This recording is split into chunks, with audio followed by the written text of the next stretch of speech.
final summative assessment we have for the course. So please submit in week 13 if makaya nyo, diba? So like what we have agreed naman na it's going to be choose your own members, no?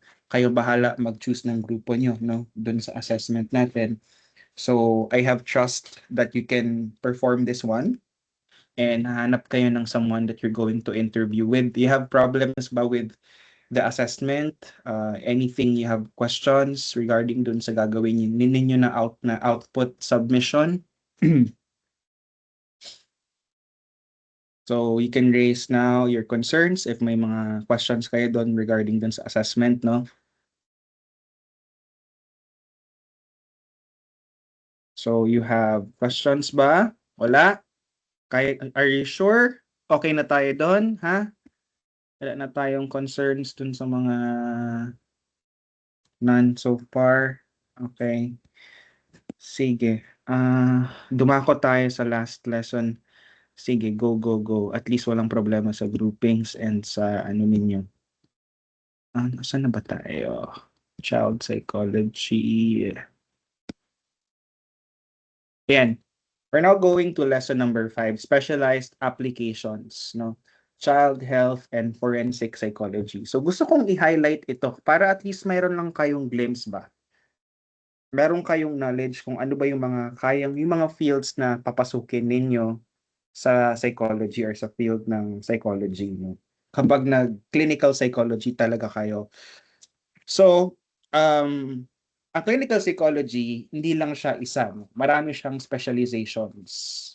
Though, part of it also is the psychotherapy part. But maganda kasi kung alam niyo yung mga specialized applications. Ito yung mga fields kung asan pwedeng mag-apply or mag-work ang isang clinical psychologist. No?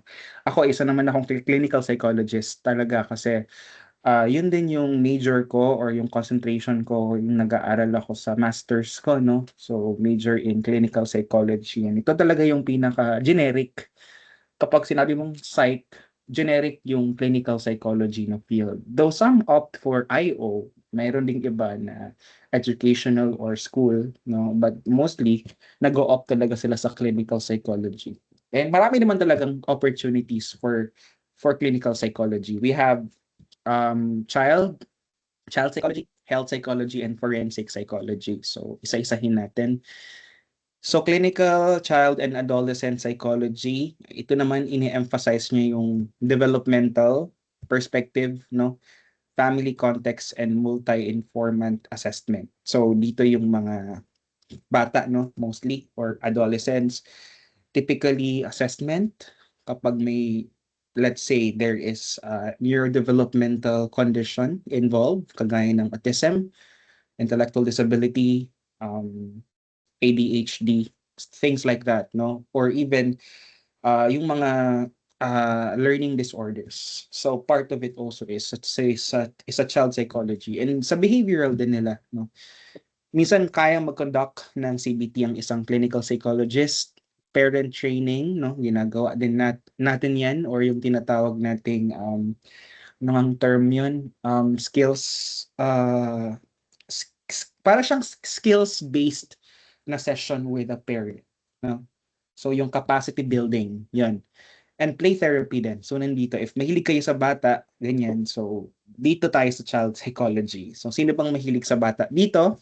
Pwede ba kayong mag-send ng heart react sa akin? At least malalaman ko kung sino yung mga may potentiality for child psychology. Yeah, so nandito rin yung mga therapy din for autism. So actually yun nga, maganda din na application din yung gusto niyo mag-apply sa ibang bansa and you can work with children having special needs like sa Australia. Maraming opportunities din doon, guys, and I'm really sure na kung talagang passion niyo talaga yung bata, no, and you have the patience for it, then I think you're going to excel on this field. So child psychology, no, there's a lot of opportunities in other countries that can give rates na magaganda rin or competitive yung mga salaries din nila. So, but dito sa Philippines, hindi ko masasabing okay yung rates. But yes, mamahal din yung sessions din. mahal din yung mga sessions din. But of course, the Filipino people, mostly, yung population, naghahanap din sila ng mura. Kaya competitive din talaga yung magbigay ng rates yung iba't ibang mga clinics, no? Sige, can someone read, Bless, pwede mo bang basahin yung ating definition of child psychology?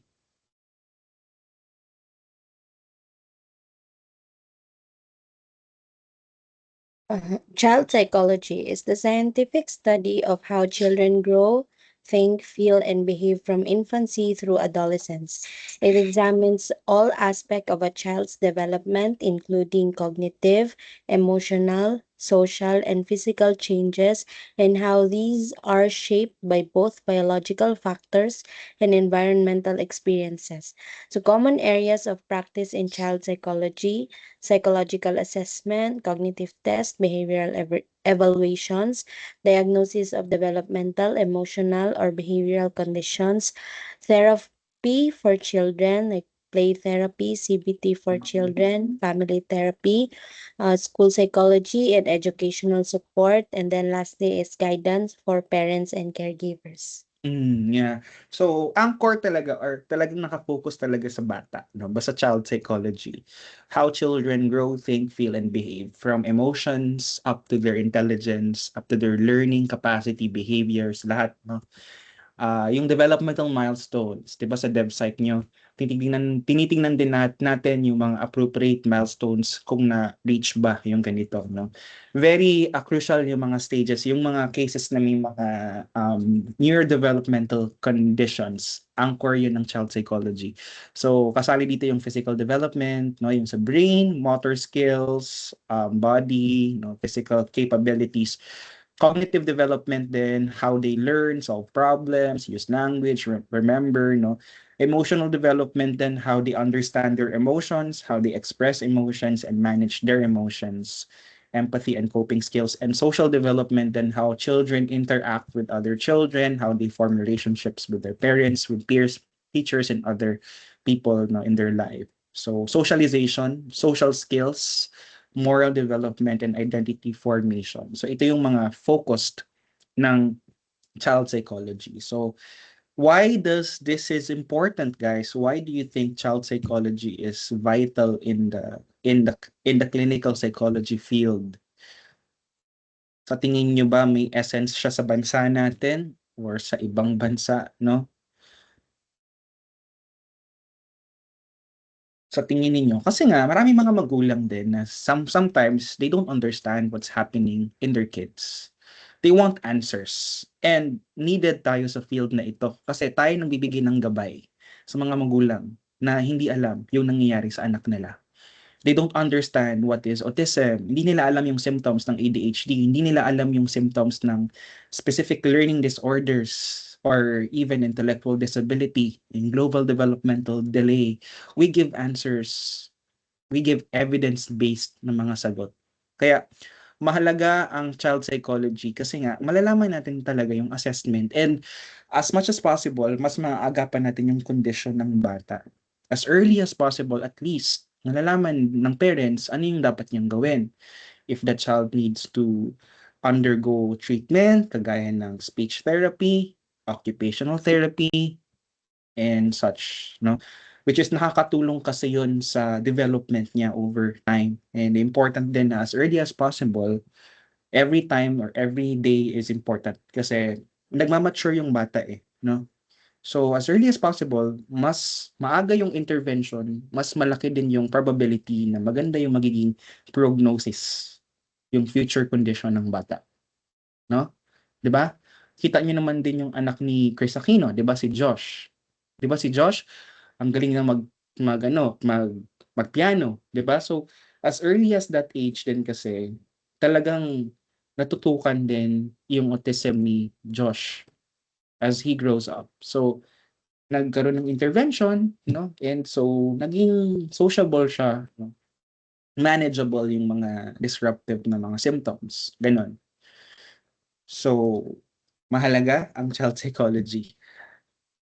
Okay. So it supports healthy family relationships. It guides teachers in creating effective learning environments, informs professionals working with children, and improves understanding of how childhood experiences influenced adult behavior.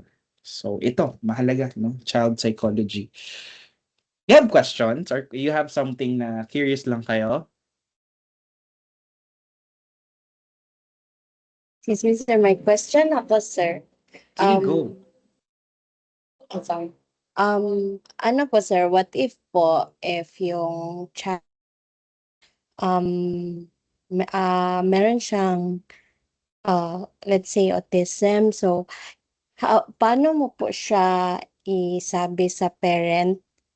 Mm, Tapos, yung parent is parang in denial sa situation ng anak niya, sir ba? mm, Paano mo siya mapa-understand, sir? Kasi, meron din mm, kasi akong pinsan na mm, parang matagal masyado na niya, dinala sa psychologist yung anak niya. mm, Kasi parang 3 years old na yung bata, sir, hindi pa rin, maka-mention ng kahit mama, sir pa. So, in-advice mm, siya ng mom ko na, "What if dalahin mo sa psychologist?" Parang mm, mm, parang nadala niya lang, sir, recently, 4, 5 years old na yung bata kasi parang ang sabi mm, niya parang hindi niya ma-accept daw ba na if ever daw anumang, merong diagnosis sa anak niya mm, parang hindi niya daw matanggap. So, ikaw, sir, as mm. professional, paano mo po siya ipa-understand sa parents, sir?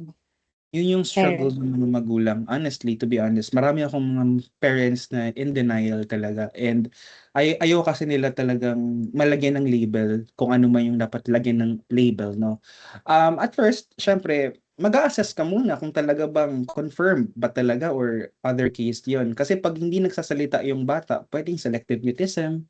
Hindi naman necessarily na autism agad. 'Di ba? Or ASD siya agad, no? Marami ding mga ibang conditions or delayed lang talaga yung pagsasalita niya. I have known a lot of friends, my friends right now, no? Doctor sila ngayon, but hindi sila nagsasalita yung bata sila. As in, hindi sila nagsasalita. Ganun lang talaga siguro yung development or yung personality nila. Muted sila, no? But again, bibigyan ko sila ng at first, ma'am, no, I'm just going to assess lang muna your child. Ma'am, ito po yung Jillian's Autism Rating Scale. So yung Jillian's Autism Rating Scale, ito yung ginagamit universally for people having autism. I mean, just to assess children having autism. So ito ay binibigay sa mga parents, self-report checklist sa mga magulang. And tinitingnan doon yung mga check natin, no? Yung mga symptoms kung nagma-match ba with autism spectrum disorder. So I will be more objective about it. I will not labeled agad, again, without evidence. Kailangan ko kasi munang malaman kung ano talaga yung mga binibehave ng bata. So, make them as honest as possible. Ganun lang. Then, after that, if there is a confirmation and nalaman ko talaga na meron talagang autism yung bata, then I had to explain that condition to the parent. And hindi siya nag-iisa. I have a lot known parents na may mga mild autism yung mga anak or even autism, no? Talaga yung mga anak nila, but hindi naman ibig sabihin na affected na agad yung intellectual or cognitive capacity ng bata. So explain ko yung symptoms din. How does it differ?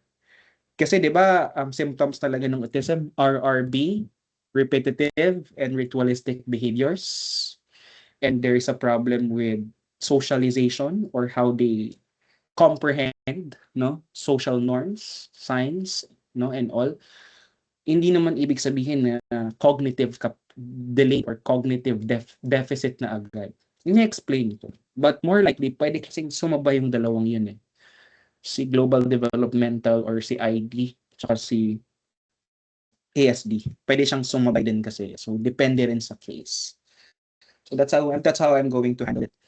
So, ayan 'no, nakikita niyo naman ano yung psychological assessment. Ginagawa natin muna ito before tayo magbigay ng any impressions, clinical impressions or diagnosis. Hindi lang tayo nagbe-based sa isang, source of data, but multiple sources of data. Okay. So, yeah, I hope it answered the question. Psychological assessment, yeah, therapy and intervention kasi kailangan din nating ipaintindi sa mga magulang na as early as possible po, no? Hindi lang naman po siya yung may ganitong case. There's a lot of children na may mga case din po na ganito. So, maagapan naman, no? Kung maagapan naman siya, masasabi ko, maagapan siya. Kung nabigyan ng intervention ng maaga. Kasi parang nandito na to eh, hindi na natin pwede pang i-deny pa more, but it process yung acceptance talaga. So, as early as possible sana, ano yung gagawin natin, ma'am? Ito po yung dapat nating gawin. And special po yung needs ng bata. So, kailangan nating bigyan ng ganito yung bata. And ano yung magiging effect nito sa kanya? So, I understand kasi pag yung isang magulang, no, syempre, he or she wants the best for her children or his children. Ayan. So, mahalaga talaga siya, no? So, sana magkaroon na ng acceptance if ever man. Mag-try siya mag-assess. No? Huwag niya munang labelan agad. Maging open lang siya dun sa possibility. Hindi naman ibig sabihin na hindi nagsasalita may mga kabatis. Sige, behavioral modification, yung tong social skills, yan, very important sa kids. And family therapy, no? Especially if there are problems with the dynamic sa bahay, nag-aaway yung mga magkakapatid or yung mga magulang, parenting guidance and psychoeducation. So malaki talaga yung role, collaborative role talaga ng magulang or ng caregiver tsaka nung practitioner. Kasi ikaw ang nagbibigay ng gabay sa kanya. Siyempre, he or she will enter the clinic, mag-a-ask sila, ma'am, ito po yung condition ng bata. Kagaya nung kanina, yung before ako nag-enter ng class, hindi din niya maintindihan yung case ng anak niya. So, as a clinical psychologist, parang nabibigay tayo ng light guide sa kanila without being biased. Ganun. So, I guess mahalaga talaga to na field, no? So it can support development and learning, no? Speech and language development, yung motor skills nila, 'di ba? Minsan may mga toys nga akong binibili para during play therapy ganyan. Yung motor skills, yung fine and gross motor skills is ma-develop talaga. Academic skills like reading, writing, and math, attention and self-regulation, ito yung mahalaga yung part na mas naiintindihan nila yung emotions nila. Yung outburst nila, how do you feel, no? Upset ka ba, no? And how can you turn that into non-disruptive behavior? Yan, medyo nagle-learn pa ako sa part na yon kasi yung emotional regulation ng children, iba kasi siya sa adults eh. Adults have already control, but children, minsan liit ng control kasi ng mga bata eh. Kailangan mo talaga silang bigyan ng mga reinforcements, punishments, ganyan. Social adjustments sa school.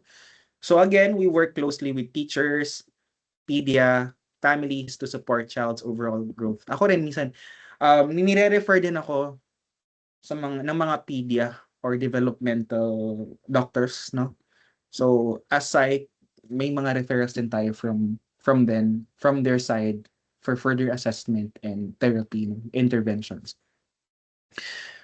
Asan tayo pwede mag-work as child psychologists, hospitals, pediatric clinics, school and developmental centers, mental health clinics, community programs and child welfare agencies and private practice, just like me, no? Research and university settings. So, dyan tayo pwedeng mag-work, no, as child psychologists. You have questions? Ito na yung last slide ng child psychology pala. Yes, Lance. Yes, Lance. Hello, sir. I have a question. This scenario is related to household. So, how do you know if the child is just playful and energetic or diagnosed with ADHD? Kasi my ate, who is a doctor, always label ADHD just because yung nephew ko na grabe ka, playful masyado, and plays around with his brother. So, as a professional, how do you distinguish, sir? That's all, sir. Again, meron akong tool merong checklist kasi for that. Hindi natin agad pwede sabihin na naggano na agad yung case ng bata. I have an ADHD self-report checklist. So, hindi kasi ibig sabihin kapag yung bata is makulit, maingay, disruptive, ADHD na agad. Kasi hyperactivity lang naman yung nakukuha natin, yung hyperactivity impulsive type. Ang ADHD kasi marami siyang types eh. ADHD inattentive type, ADHD hyperactive impulsive type, and ADHD combined yung symptoms ng inattention and hyperactivity impulsivity. So, I recommend na mag-checklist muna if talaga bang anong type niya and kung meron talaga siyang ADHD para at least malaman natin yung severity ba. Kung mild lang ba, ganyan and all. Very common ng ADHD kasi sa mga adults are romanticizing ADHD. I have a lot of friends that they claim that they have adult ADHD, particularly kasi inattention, no? And I think our cell phones have really contributed for in that aspect. Doom scrolling, so yung ating attention minsan, yung patience natin to learn, nababawasan. So, for me yung doom scrolling, yung sige ka scroll, using TikTok, yung sa algorithms ninyo, ganyan. So, feeling ko yun yung factor bakit mas nagle-lessen yung attention span ng isang tao. So, sa bata naman, hindi porket makulit yung bata is, yun na agad yung diagnosis. Marami pa kasing ibang klaseng diagnosis yung mga makukulit ng mga bata eh. If you're going to go to the impulse control, sa inyong DSM-5 TR ninyo ng mga libro ninyo, marami pang ibang diagnosis yun. So again, hindi equivalent ng pagiging makulit yung may ADHD. But again, it's still a possibility. So, maganda na may self-report checklist talaga. Ganyan. I hope it clarified your question, Lance, no? So, may checklist talaga dapat. Sige, baka may question pa kayo for child psychology, no? I think, yeah, mas kapako tong field na to kasi talagang ginagawa ko yung trabaho talaga, no? So, hindi lang ako nag-base sa mga libro, no? From personal experiences din. So, sa practice ba? No? Sige, let's go to health psychology. Dave, can you read the definition in health psychology? Dave? Health psychologist is a professional who studies how psychological factors influence physical health, illness, and healthcare behaviors. They apply psychology to promote well being, prevent illness, and support people in managing health conditions. Mm. So, itong health psychology, no, hindi siya ganun ka-popular as compared to the child psychology, but they really exist. They are more into promoting healthy lifestyle, to adapt also to one's health, maintain also one's health habits. Let's say if someone wants to quit an alcohol consumption or smoking behavior, they do help with that, no, sa mga addiction. They also help people who have yung mga sakit-sakit na terminal na mga illness or even non-terminal kagaya na lang ng diabetes, mga ganun, or cancer, no? They help with processing and maintaining yung health habits. Mas more into physical din yung kanilang approach. But of course, pinapasok nila yung mental health ba? Yung positive psychology din, yung resilience ng isang tao dun sa ganung mga conditions. So yun yung pagkakaintindi ko, no? Just to promote healthy lifestyles. So they help individuals adapt and maintain to health enhancing habits like exercise, healthy eating, better sleep, stress management, medication, no? Quitting smoking or substance use, and they design behavior change programs. So ginagamit dito yung health belief model, CBT, and motivational interviewing.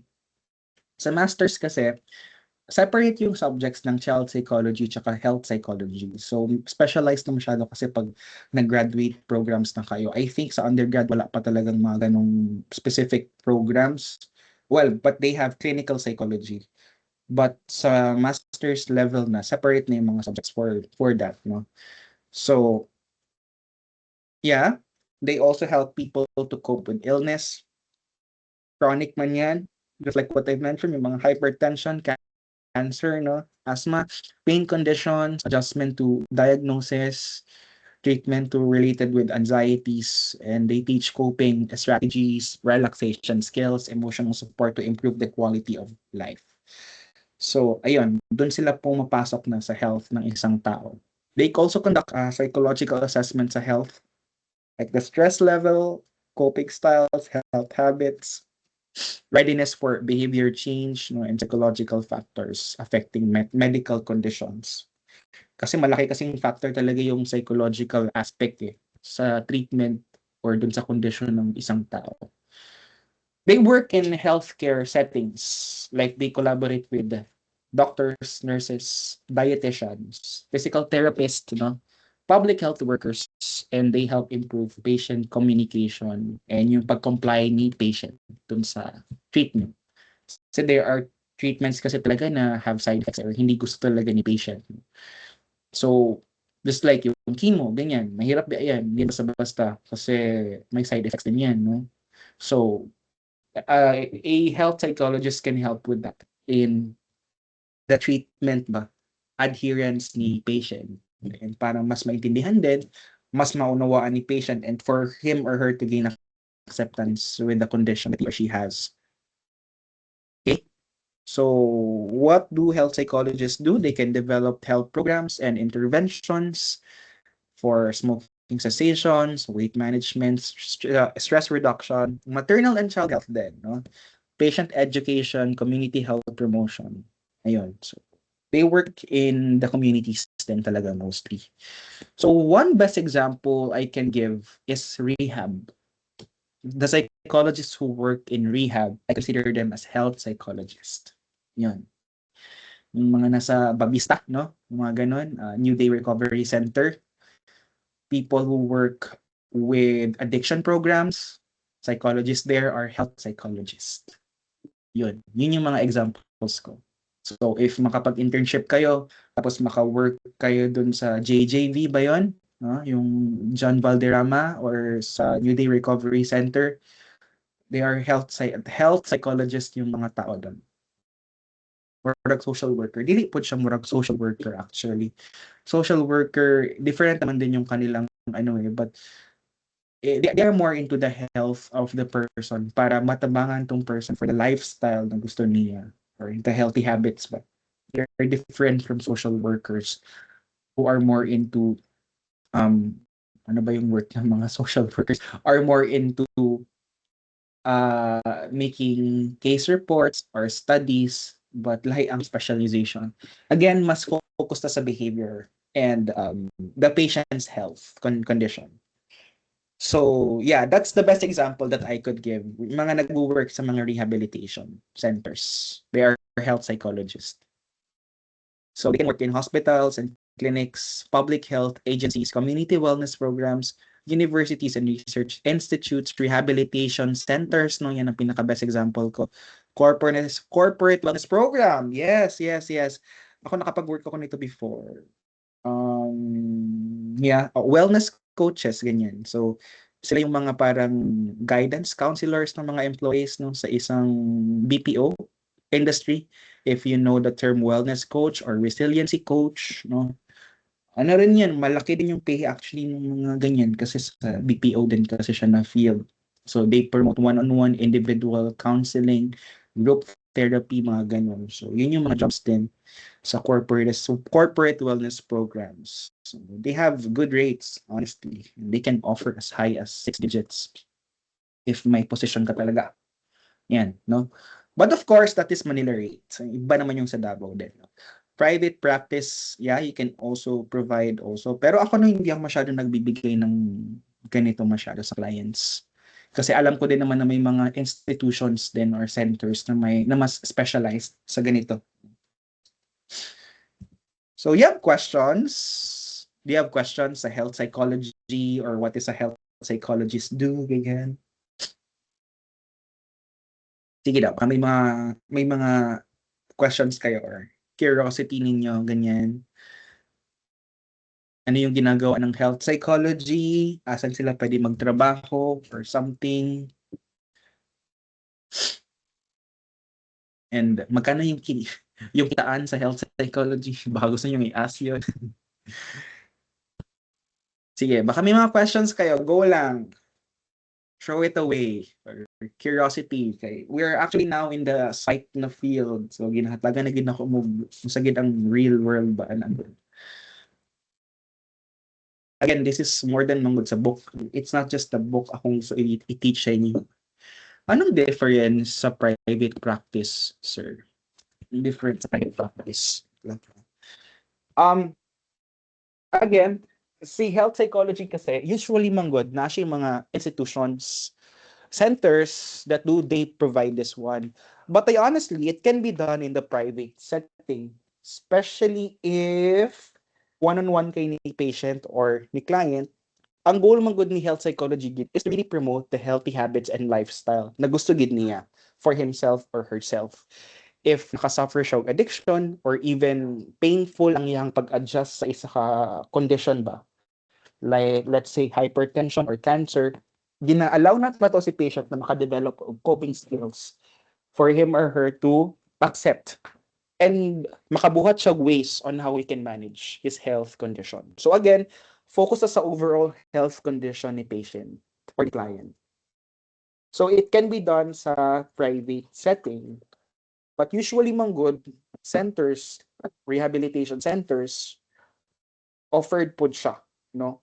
Especially kapag addiction ang cases, na-addict sa cocaine, na-addict sa shabu, sa marijuana, mga ingana. So usually, structured kaayo siya ang iyahang kaayo ba ang learning experience, I mean ang therapy or ang katong intervention ba?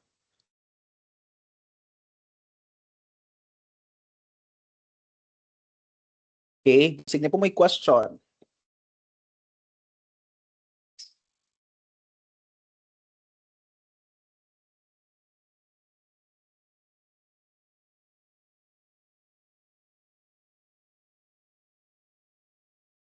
Sige, sige, you have questions pa.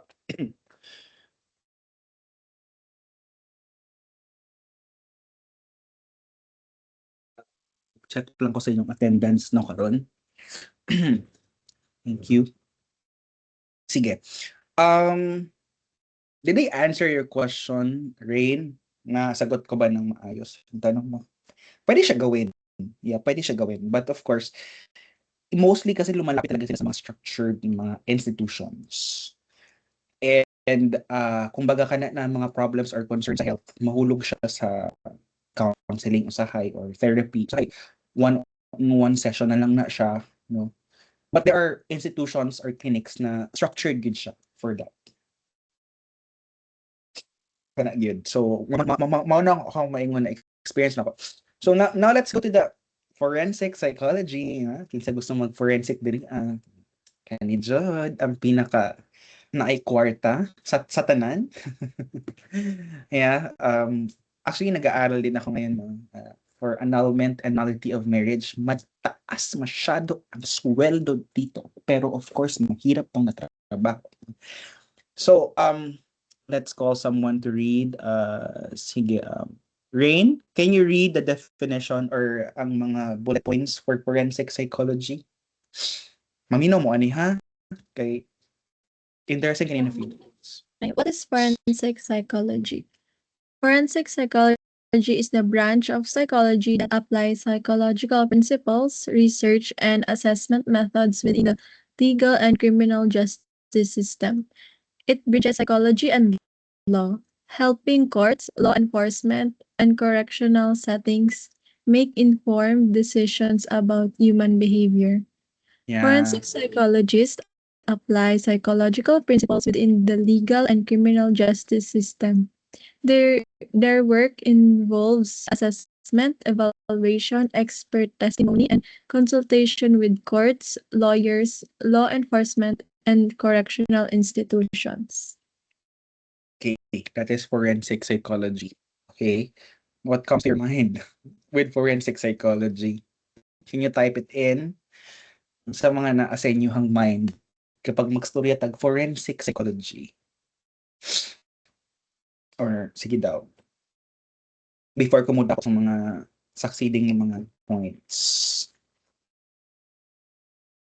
Yes, Dave. Unsa ng forensic psych para sa mga Kuan sir, sir, help with legal cases sir, and I guess sir, kanang um maybe kuan pa siguro sir, like act as first aid or psychological first aid sir during certain cases na naay victims sir and need og evidence and stuff for the crime. Mhm. Okay. So yeah, we are dealing mostly with crimes, no crimes, legal context or basis. So we use psychological principles to probe a case. Let's say have you heard psychologically incapacity? Dugan na ninyo? Give a heart daw if you've heard of that terminology. Psychologically incapacity ang patient or ang client to do this kana pod. So ang pinaka-common cases ani is nullity of marriage and annulment case in the Philippines because very judiciary, no, the Supreme Court is the one na ano ana, yeah, si adoption man good is nalipat na siya sa administrative, so dili na siya judiciary. And kapag ingana medyo mahal gid siya ang annulment cases ingana, so appeal ta na during sa mandatory appearances. So how will it be probed? No, how can we really prove that there is nullity or wala jud nag-exist ilang marriage?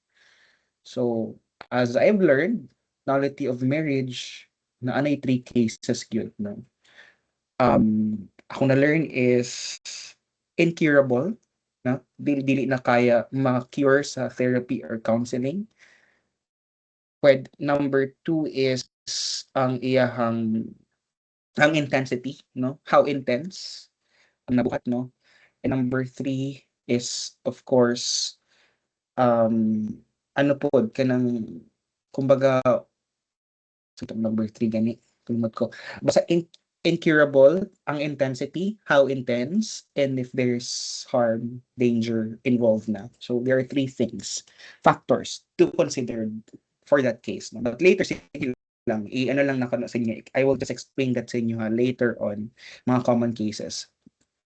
So, forensic psychology in the Philippines work under the law such as RA 10029 or the psychology law, RA 10036 or Mental Health Act, RA 9344 Juvenile Justice and Welfare Act, VAUC laws, child protection laws, competency and insanity assessments for criminal cases. Well, kaning custody and annulment cases, it can be handled also in the judiciary. Ang custody man good is lahi siya sa adoption, no?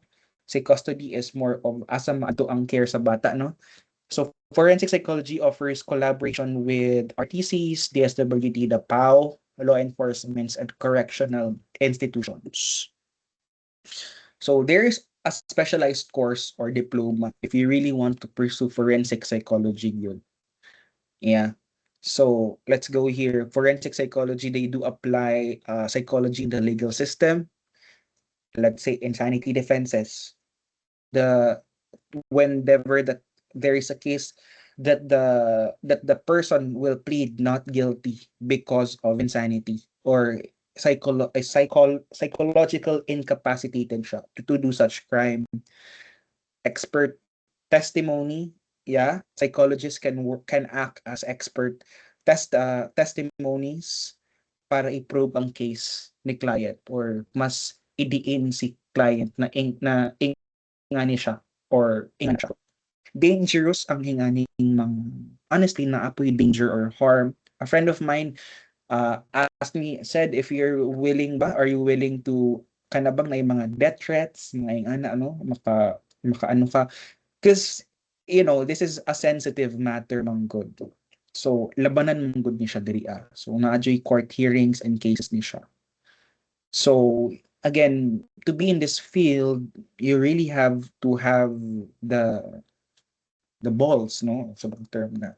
So apply psychology to legal questions like to annulment and criminal responsibility risk assessments and all. Curious question, sir. sila ba nag-declare na if sometimes meron good murder case na involved, then sila magsabi ng mental health and suspects, so instead of jail, they siya. They cannot decide actually. They are just going to stand as an expert witness. The judge will have the final say whether to go with a plead or not. So expert witness lang siya. So you're just going to stand in the court hearing and say your own piece as a professional.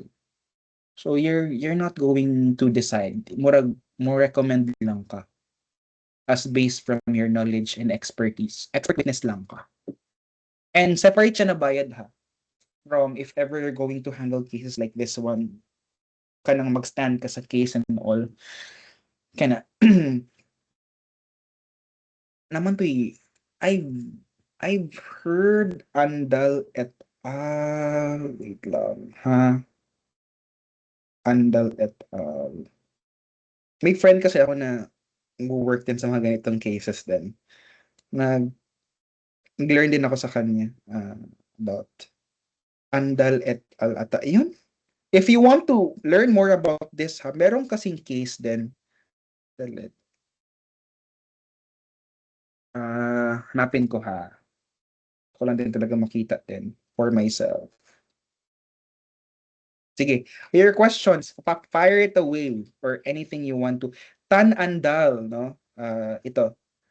Person Tan Andal, petitioner versus Mario Victor.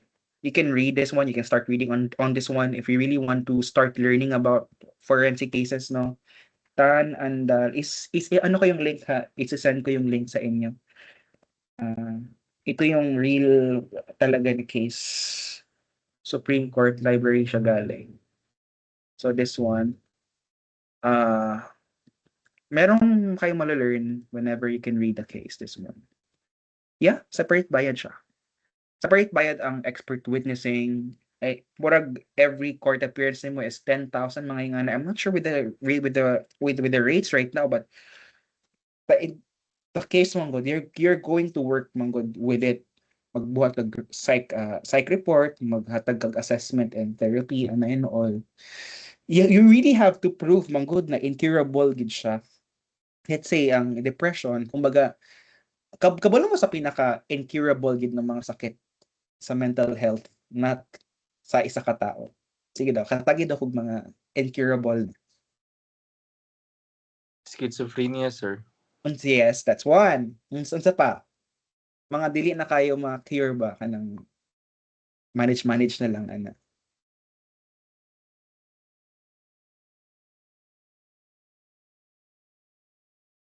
Diba?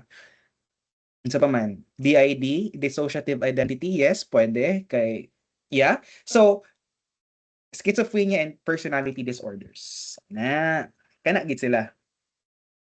Kay kanang mga major depression disorder mong good is sometimes mo ano ba, moingon ang judge na ay mag-undergo lang siya ng therapy, ng counseling. So dili mag-grant ang katong annulment gyud. So lisod gyud. So we really have to prove na incurable gyud ang state gyud. Kana again, psychotic disorders or schizophrenia, psychosis. Kana, so those are the things. Minsan kasi meron ng connivance na nangyayari. Do you know what's the word connivance in the legal aspect? Pag sa annulment, no? May connivance na. So, may sabuatan na nangyayari, no? Sabuatan or connivance, ganyan. So, minsan nangyayari yan. Kaya parang minsan pinag-uusapan na lang. Tapos, ito ha, ganito yung case natin. And it does happen. Basta meron kang pera. Nangyayari talaga siya. Bayad-bayad lang. So, madali magpa-annul basta meron kang pera, to be honest. Kaya nang dayain. For me, for my own experience, parang kaya namang anuhin din lahat. I-orchestrate. 'Di ba? Ayun, so, but I'm not really discouraging you. But this is the reality kasi, no? May mga ganyan na mga nangyayari na rin talaga. But maganda rin kasi na objective pa rin ka as a psychologist. Meron ka pa rin integrity ba? stress ko sa research ng 4 years. Ginasilip pang ulit. Okay, sige. Let's go back. Forensic psychology, kana no expert testimony, examples of evaluation done by forensic psychologist. Kana competency to stand on trial. So kung si client ba is naa ba siya capacity ba na muingon og tinuod, or dili siya in good condition, or naa siya psychotic tendencies and all. So you can also know if the client is saying the truth or not, no? Criminal responsibility, insanity, psychological autopsy, risk assessments, malingering, kana siya, or nag-fake og mga symptoms, no? Child abuse and neglect assessments, and witness credibility and suggestibility. So, as an expert witness, you're going to see the case then, and you can support, you can be against with the client as an expert witness, mag-prove ka og mga cases, no? Arguments that can support or not support the case. So your role there will be more of ikaw ang expert witness na nag-assess ka sa yaha and all, and you're going to share that the significant findings you have in court that is relevant sa case. Okay? That's your job as a forensic psychologist. Malaki ang bayad, to be honest with this. Can range from 60,000 to 100,000 even, no? Isang case lang yun. But of course, intensive din siya. Hindi siya basta-basta ba. Core roles of forensic psychologist. So we have psychological assessment for legal purpose. Ayun na yung mga sinabi ko sa inyo, no? And even for crimes. Oo. So, naghahanap din ako ng clients din for this, no? Kaya, maganda talagang jowain is abogado. Kayo, no? Psych students, if gusto nyo ng life partner, lawyers. Kasi magiging partner kayo niyan, no? Hanap kayo ng jowa na lawyer. Kasi, refer lang kasi yan. So, maganda talaga siya na lawyers maging jowa ninyo. Hanap kayo ng law students. Medyo, but truly and honestly, magandang partner yung lawyers. Nag-ano kayo niyan, collaborate kayo as a team. Diba? Doon siya sa legal aspect, ikaw naman yung role mo. Ganyan. Core roles is expert testimony in court. So as expert, we can testify the mental state at the time of the offense, yung nagawa ni client na offense. Is it under his sound mind and judgment or no? Effects of trauma on victims and witnesses. If there is trauma and danger, na trauma si ganito, si ganyan, no? Ability of the accused to participate in trial. Meron ba siyang capacity to tell the truth, to stand on trial? Psychological impact of crimes, risk assessment results, child welfare issues, though they must really remain objective, unbiased, and evidence-based. So ito yung isang role natin, no? Expert testimony in court. Work in correction and rehabilitation settings. Yes, they can provide services to incarcerate individuals, including intake evaluations, interventions, no? Anger management program, substance use rehabilitation assessment for parole decisions. So still, gearing pa rin siya sa legal aspect. So it allows you also to participate on those things ba. What treatment can be helpful for this person? Let's say anger management. Kailangan na ba, let's say kung mabibigyan ng parole ba, deserving ba si ganito, si ganyan. So maraming talagang aspects din na pwedeng pasukin ng isang psychologist din. Yeah, so they can work in Supreme Courts. I have a lot of colleagues who are working now in the Supreme Court. And forensic psychologists sila. Ganun. Yeah, so I guess that's another thing that one can go into. Sinong gustong mag-forensic psychology dito? Give me the heart react. Kung gusto nyong pumunta sa ganitong field, gusto nyo siyang pasukin, no? Where do forensic psychologists work? They work in court and trial courts, no? Correctional facilities, law enforcement agencies, forensic hospitals, child protective services. Yes. Lalo na kapag meron talagang abuse na na-involve, no? Family courts, they can also work in family courts, private practice, universities and research centers, government legal aid agencies like DOJ and PAO. Pwede sila mag-work dun sa mga government agencies na ganun. Sige daw, baka may questions kayo. You may throw it away. Questions about forensic psych, what do they do, what cases are the common, ganyan, mga common cases. Sige daw.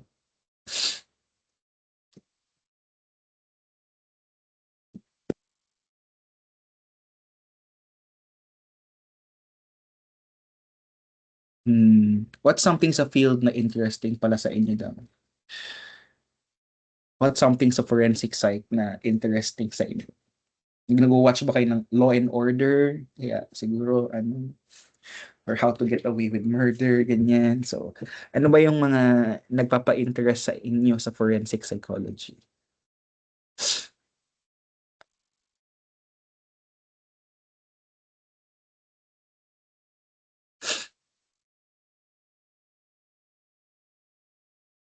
Sir, di ko po siya related, pero ano difference ng annulment sa divorce? Hindi ko alam, actually. Annulment kasi mahirap. Ang divorce kasi madali lang siya. For me, annulment, kailangan talaga ng pera for that. Pinakamababa sa annulment, 180,000. As per my colleague, 180,000. Pinakamababa, no, for annulment.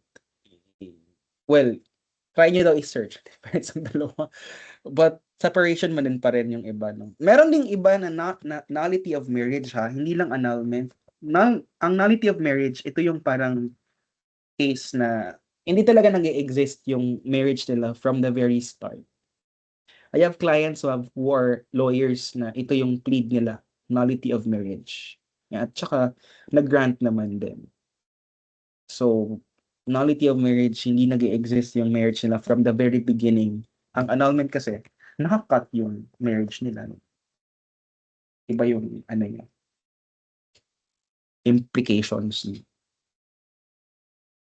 Sige daw, baka may mga questions kayo, no? Sir, paano mo ako easily license sa PH? Sir, well, of course, you have to kailangan na you have to take the psychologist na board exam para get psychologist jud ka.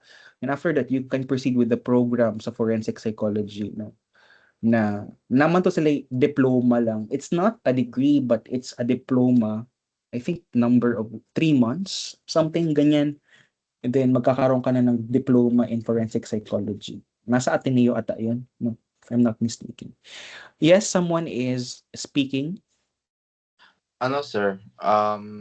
Is it, sir, wala ba kayo cases na na-handle, sir, nga wala na annul ang marriage, sir, because of katong answering reason of or insanity or psychological disorders? Katong case na gihatag na ko sa inyo, kani. Dili man ata ni siya na plead kay naatoy yeah, may nangyayari but wala pa ko na-handle na wala jud siya na proceed. On August 6, 2003, Rosanna filed a petition for a declaration of nullity for her marriage, claiming that Mario was psychologically incapacitated to comply with his essential marital obligations to her. So the regional trial court ordered the prosecutor to report on the parties' possible collusion in the filing of the petition. So collusion, it means nagkakaroon ng parang sabuatan, no? Declared that he found no signs of collusion between Mario and Rosanna. So kanina case, just try to read the case and be familiar of the terms used. Mahal pod ni siya. I guess, like what I've mentioned, minsan kasi nagkakaroon na lang ng mga sabuatan ba? Agreement na lang yung both parties na ipapalabas natin na ikaw yung merong diferensya, no? Ganyan ganito or ganyan. So, iaano din siya. Parang magkakaroon din minsan ng ganun na mga agreements din. Money under the table and all. It happens, but hindi naman din sa lahat-lahat din. Siyempre, tayo, no? Kung ayaw na magsama yung dalawang mag-asawa, if both of them don't want their relationship, who are we to judge? Yun lang naman ang common, ano ko naman eh, kung ayaw na magsama, bakit pa natin pipilitin na magsama pa sila? They're not free. They cannot have relationships ng maayos kasi nakatali sila eh. No? So for me, mas maganda na lang talaga na legally, mag-separate na sila. So first, nagkakaroon muna sila ng legal separation. Legal separation muna sila. Legal separation. Kaya maganda rin talaga na merong prenuptial agreement. Have you heard of the term? Prenup? Yes po, sir. Anong ibig sabihin ng prenup? Ano, sir, Prenuptial like, agreement. before ka mag-enter marriage, like, certain properties or, like, there are certain agreements na dapat i-uphold, sir, before sa marriage or, like, after siguro or, like, in the event of a dissolution, sir. Yeah, that's true. It protects both parties of the wealth that they have gained before they enter the marriage. Hindi nagiging isa yung properties nila. So kahit may mangyari man na hindi maganda in that marriage, protected sila. Kasi under the law, once you are together, all of the things you have and with your partner, one na yun siya. And kapag nag-annulment kayo, usually, ang mangyayari niyan is separate, 50-50. So, to be honest, mahirap din kasi nga magkakaroon na ng power or ng karapatan si partner na makuha yung meron ka. So for me, I'm up for prenuptial agreement. It's a protection between two parties. Kasi yung yaman mo kasi hindi mo pwedeng ibigay lahat kay partner yun eh. Masakit sa part mo, syempre, pipinaghirapan mo yun, no? You have 5 million or 10 million sa bangko mo tapos may kahati yung ex mo? Gusto mo ba yun? Diba hindi, no? So, maganda rin na merong prenup talaga. Or best worst, if you're going to enter marriage, you have to make sure that siya na talaga yung partner talaga na gusto mo. Kaya, me, personally, I'm really, nasa vote ako for live-in muna. Para at least malaman niyo muna yung adjustments ninyo, yung partner mo. Mas makilala mo muna siya. Rather than entering marriage agad-agad. But sa Filipino culture kasi natin, conservative. 'Di ba, girls? Hindi ko alam. But for me, mag-live-in muna kayo. Wag muna mag-aanak, but mag-live-in muna kayo, let's say, for a year. And if you really prove na mahal mo talaga siya, edi let's go for marriage na. Kasi, doon mo pa siya mas makikilala kasi kapag magkasama na kayo sa isang bahay, no? Lahat ng hindi mo gusto sa kanya, lahat ng mga hindi magagandang qualities and traits lalabas din once you are into that setting. So, baka you have questions pa. Sige na, with the forensic psychology, very interesting field ito, no? Yung role din, no? Pwedeng makalaya si ganito, ganyan, and all. So, pwede rin maging expert witness siya. Yung inspiration certificate. So, yeah, no? Criminal Minds and Law and Order. Yeah. I've watched Law and Order several times. Yeah, yan. Yung watch ko rin. So, ang ganda siyang feel, guys. Though very delicate ito or very personal siya. No? Hindi siya basta-basta. May responsibility din talaga na involved for this thing. So, if you really want to pursue this, then mag-read muna kayo ng mga cases, ganyan, no? Like yung na-send ko sa inyo in all, Supreme Court rulings about annulment cases, about criminal offenses, and all. And yung tatlo, no? Incurable, yung intensity, tsaka pag may harm involved, no? Yun yung mga bagay na kailangan nating i-consider na talagang it can really prove. Kasi kung sabihin mo lang na merong depression talaga or bipolar disorder, madadala kasi siya ng gamot tsaka ng therapy So hindi i-grant ni judge yung plea na mag-annul kayo. So kailangan talaga usually for psychological incapacity na maging prove talaga siya. Kailangan na siya incurable siya ba? Gets niyo ba? Kasi sabihin mo ni judge, you undergo marital counseling, ganito, ganyan. So, you go there first muna. So, mas mapapatagal yung process. Ba? Gets nyo ba? O minsan kaya nagkakaroon na lang sila ng usapan or sabuatan na ipapalabas natin na ganito or ganyan. Para okay yung both parties. Or hindi ko alam. You have questions? This is the last pala, no? Na specialized field natin sa clinical psychology. Walang subject sa masters na forensic psychology, sadly.